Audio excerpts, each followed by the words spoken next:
Rodrigo Arístides Guerrero García, gracias por acompañarnos en esta conversación, en este entorno de la nueva reforma judicial que ha dado una nueva oportunidad al país a que conozca más a este poder, pero sobre todo y lo más importante y la razón por la que estamos aquí es que los puedan conocer a ustedes, que puedan conocer su trabajo y su trayectoria, y te agradecemos muchísimo estos minutos con nosotros el día de hoy. Al contrario, Juan Pablo, muchas gracias y muchísimas gracias a la audiencia que sigue este maravilloso programa. Oye, Rodrigo, lo platicamos hace unos minutos, de pronto no es común ver un perfil como el tuyo por tu juventud, por tu plataforma, por tus ideas, por tu manera de trabajar.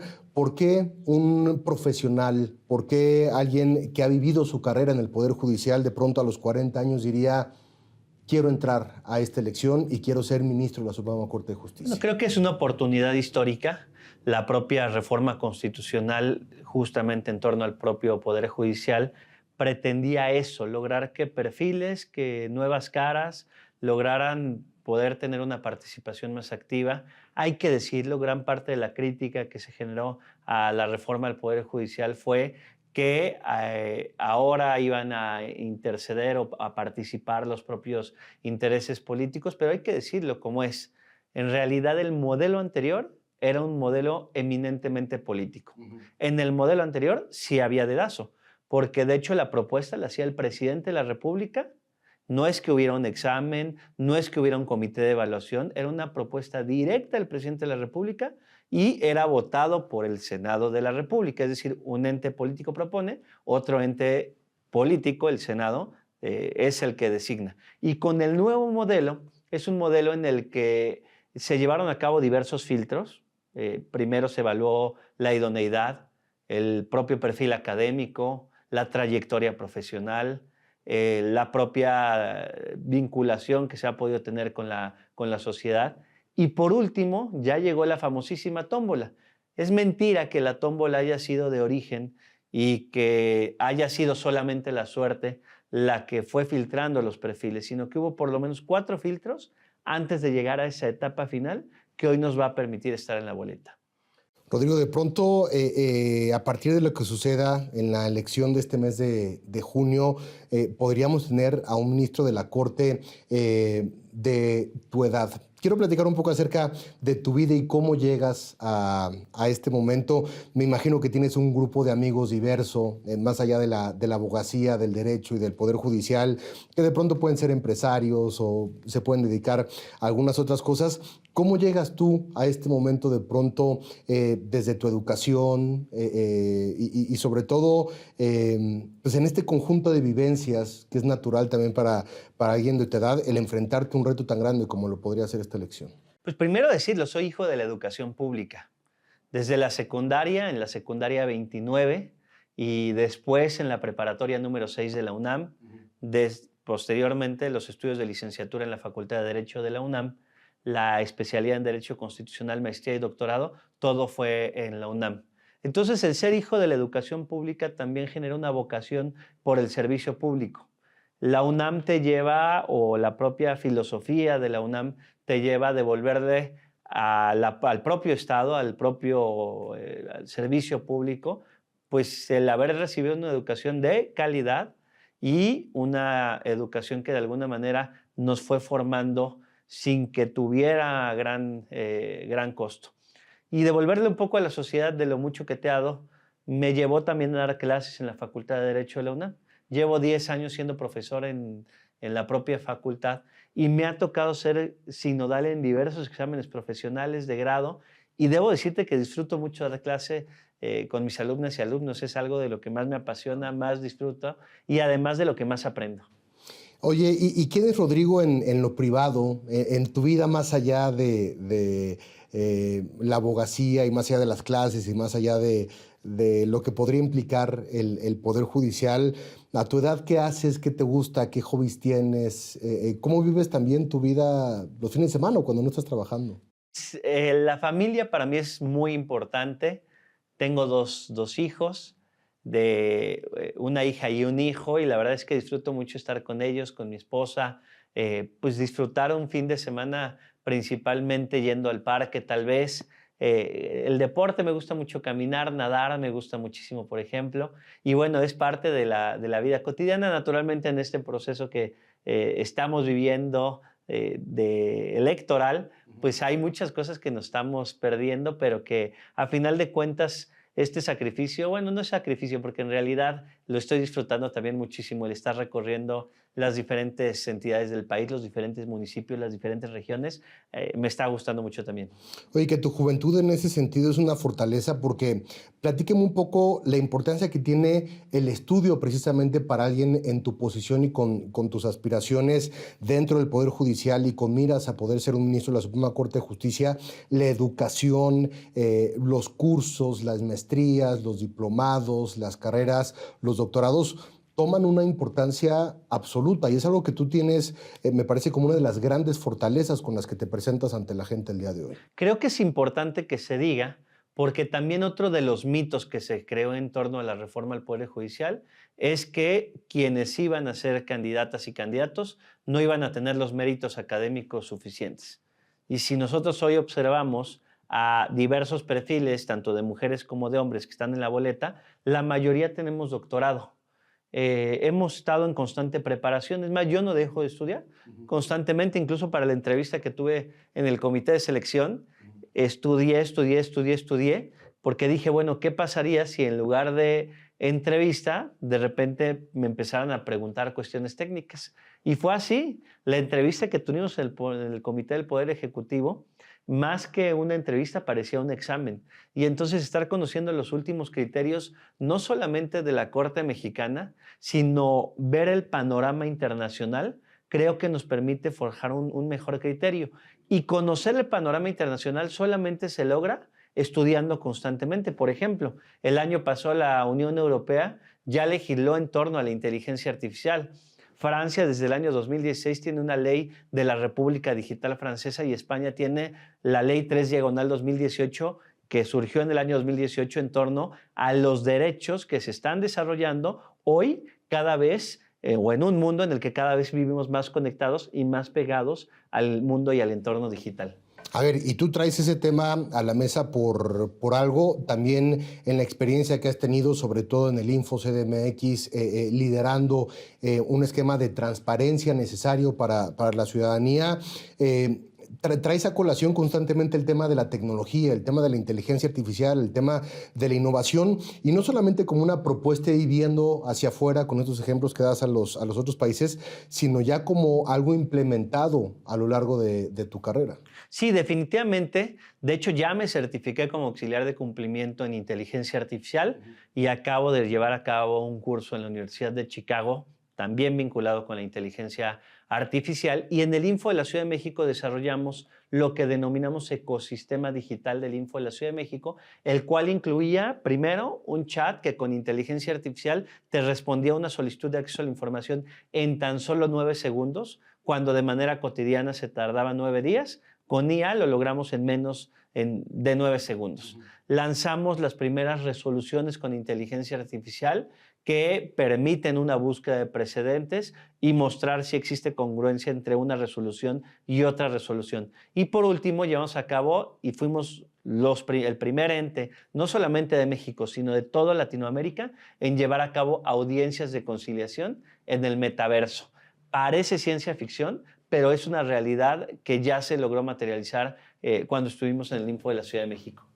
A ver, en esta campaña hacia el Poder Judicial, nosotros como ciudadanos en nuestro país estamos acostumbrados a recibir propuestas de los políticos de que van a arreglar calles, van a arreglar baches, van a arreglar seguridad, van a arreglar economía.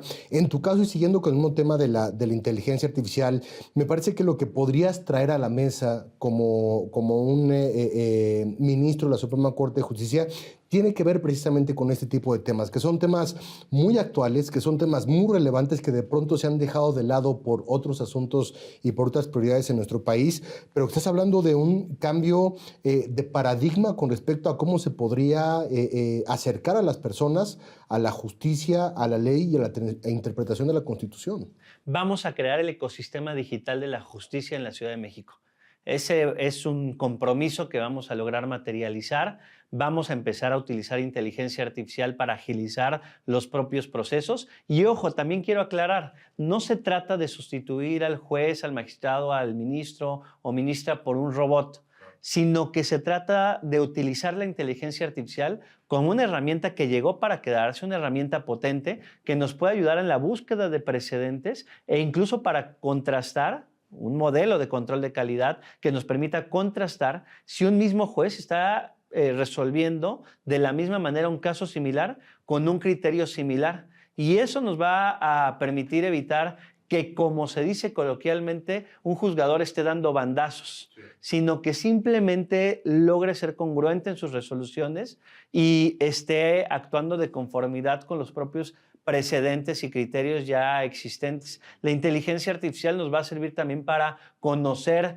derecho comparado, lo que se está haciendo en otras partes del mundo, pero insisto, la inteligencia artificial como una herramienta complementaria, que sea y seguirá siendo siempre el ser humano, el razonamiento lógico jurídico, quien termine tomando una determinación. Pero la inteligencia artificial también nos va a servir para comunicar de mejor manera el derecho.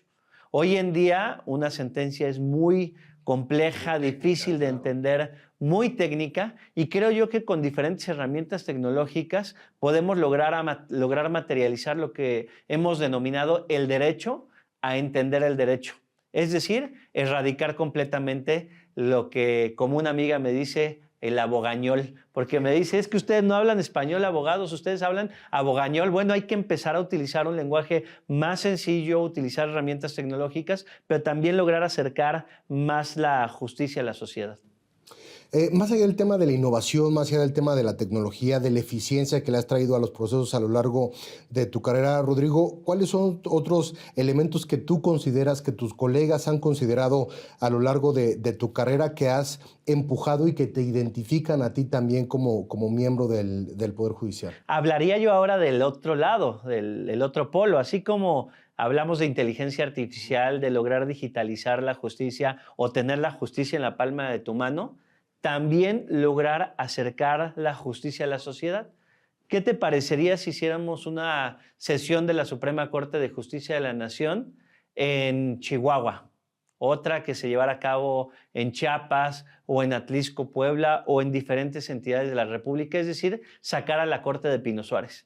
Y eso ya lo hice también en su momento como comisionado del Info de la Ciudad de México, cuando empezamos a llevar a cabo sesiones públicas en lo público. En lugar de sesionar en el espacio tradicional, empezamos a sesionar en Iztapalapa, en Milpalta, en Tláhuac, en Miguel Hidalgo, en Tlalpan. Empezamos a llevar a cabo sesiones públicas en lo público y luego las empezamos a llevar a las universidades. Imagínate una sesión de la Suprema Corte de Justicia de la Nación en la Universidad Rosario Castellanos, en un auditorio de la UAM, del POLI, de la UNAM, y que en esa sesión sean los estudiantes quienes puedan ver de primera mano una sesión de la Corte en vivo. Sí, el Internet es muy útil, las sesiones hoy que se suben al YouTube, qué bueno que se esté haciendo, pero si las llevamos a los espacios públicos, a las universidades, desde mi punto de vista, nos va a generar una propia sensibilidad en el propio juzgador. Nos pasó cuando éramos comisionados y comisionadas, cuando veíamos en una universidad que los estudiantes ya se estaban aburriendo porque estábamos siendo extremadamente técnicos en nuestro lenguaje, automáticamente nosotros mismos explicábamos lo que era el propio debate que estábamos teniendo. A eso yo le llamaría la pedagogía de la justicia. Sí, es decir, una ley que no se entiende, una sentencia que no se entiende, no puede ser adoptada por las personas, por el pueblo y por la gente para que sienta una justicia mucho más cercana. Me llama mucho la atención que el tema de la comunicación, sobre todo este acercamiento, también es fundamental para ti. Totalmente, mi querido Juan Pablo. No sé si has visto alguna sesión de la Corte o alguien del público ha visto alguna sesión de la Suprema Corte de Justicia de la Nación y cuando dan la famosa cuenta y se siente el secretario de Estudio y Cuenta con una hojita y empieza a leerla y probablemente ni siquiera él se entienda porque es extremadamente complejo lo que se está diciendo y precisamente la transparencia en la impartición de justicia y el que se lleve a cabo una sesión pública y que un secretario de Estudio y Cuenta esté explicando de qué se trata el asunto, se trata de que la propia población, la propia gente, la ciudadanía pueda entender lo que se está resolviendo en la propia Corte. Pero si desde el origen el propio secretario de Estudio y Cuenta está utilizando un lenguaje muy complejo, si el ministro y la ministra, en aras de sentir que si utilizan palabras más rimbombantes son mejores, creo yo que tenemos un problema de origen. Una vez me pasó cuando fui yo secretario de Estudio y Cuenta. Déjame platicarte que yo empecé primero cosiendo expedientes, después como secretario auxiliar y luego como secretario de Estudio y Cuenta. Una vez me dice otro secretario, bueno, es que ese fue un lapsus calami. Y yo le dije, ¿por qué utilizas una palabra en latín para explicar algo tan sencillo como lo es un error involuntario? Un error de dedo, mejor ponle ahí un error involuntario. ¿Por qué tienes que utilizar una palabra en latín? Sí, el abogado a veces quiere sentirse muy culto, pero el ser culto no va peleado con el lograr entender y comunicar de mejor manera el derecho. Oye, a ver, sobre ese mismo tema, siempre le hacemos una pregunta aquí en este espacio a nuestros invitados que a mí me gusta mucho porque muestra también la parte humana dentro de tus tareas del día a día. De las memorias que tienes, de las experiencias que tienes, ya sea con alumnos, con alguna solicitud de información y transparencia que te tocó atender, ¿cuáles son los casos y cuáles son los ejemplos que te han marcado a ti, sí como persona, pero también en la parte profesional, cuando has sentido que tu trabajo y que la labor que estás realizando en todos los campos en los que tú te desempeñas te haya enorgullecido y te haya tocado sensiblemente las fibras también de la humanidad que todos llevamos dentro? Creo yo que materializar el derecho a acceso a la información para las personas con discapacidad sería un muy buen ejemplo. No solamente en el entorno físico, porque hoy ya existe una obligación de instalar rampas para sillas de ruedas o mapas ápticos para personas con discapacidad visual. Me acuerdo que en el Info de la Ciudad de México fuimos la primera institución en desarrollar el pleno para las personas con discapacidad. Derivado de ello, junto con otros órganos garantes, empezamos a incorporar un modelo para establecer una obligación para que todos los entes públicos contaran con una página web accesible para personas con discapacidad. ¿Qué significa esto? Significa que, por ejemplo, una persona con discapacidad visual pueda navegar a través de comandos de voz. Entonces, la sentencia, hoy en día, que estamos acostumbrados a la sentencia en papel, en primer lugar el primer paso sería transitar a la sentencia en digital. Y una vez que transitamos a esta sentencia en digital, existen ya softwares especializados para que, por ejemplo, una persona con discapacidad visual pueda trasladarla a un formato de audio. Y no solamente en un formato de audio, sino que también ya con la inteligencia artificial, que la sentencia te pueda hablar. Imagínate una sentencia que te hable, en la que tú de repente la veas ya en una pantalla, pero además que tú le pidas a esa sentencia que te explique el contenido, que puedas preguntarle a la sentencia y que te conteste, qué se resolvió, dímelo en un lenguaje más sencillo. Eso se puede hacer con inteligencia artificial. Y eso no implica mayores costos, porque cualquier persona diría, bueno, ¿y de dónde vas a sacar dinero para hacer eso? Pues déjame platicarte que cuando desarrollamos el ecosistema digital del Info de la Ciudad de México, a ti que este chat de la transparencia del que estaba platicando, nos costó 0 pesos. Las resoluciones con inteligencia artificial nos costaron 0 pesos. El metaverso nos costó 0 pesos. ¿Por qué? Porque lo hicimos con personal del propio Info de la Ciudad de México, ingenieras e ingenieras mexicanos a las cuales exprimimos todo el potencial que tenían para lograr materializar la tecnología que no está peleada con la austeridad. Oye, Rodrigo, para ir terminando, porque ya se nos acabó el tiempo, dile a las personas que nos están viendo por qué tendrían que votar por ti en esta histórica elección y qué les traerías tú a ellos también como ciudadanos en caso de poder ganar un lugar, un espacio en la máxima casa de justicia de nuestro país. Primero, porque necesitamos necesariamente un relevo generacional en la Suprema Corte de Justicia de la Nación. Estamos ya cansados de ver absolutamente las mismas caras. Creo yo que hay que darle nuevas oportunidades a la tecnología, darle nuevas oportunidades a las juventudes. El otro me decían, es que tú eres el ministro de las juventudes. Adicionalmente, lograr la inclusión también de los grupos en situación de vulnerabilidad, llámense personas con discapacidad, pero también aquellos sectores a los que no llega la justicia. Estuve el otro día también en San Juan Chamula, en Chiapas,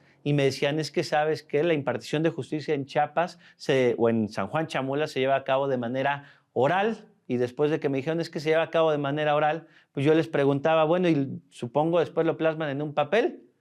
Entonces después lo plasman en un papel, lo firman y me dijeron, no, ¿para qué lo vamos a plasmar en papel? Aquí la palabra vale. Entonces creo yo que es importante que la palabra valga. Y así como en una entrevista lo estamos diciendo, en un futuro poder dar la cara a la ciudadanía y decirles la palabra vale. Entonces va a ser un ejercicio inédito, invitarles y decirles que en la boleta soy el número 48, en la boleta morada el número 48 y en redes sociales Arístides Rodrigo Guerrero García número 48. El próximo 1 de junio, así estaremos apareciendo en la boleta e invitarles a que contrasten los perfiles propuestas. Y dependiendo del perfil que más les haya gustado, si es el 48 el que más les llamó la atención, pues crucen o más bien anoten ese número en la boleta en redes sociales como Arístides Rodrigo Guerrero, Instagram, TikTok, X y Facebook. Número 48.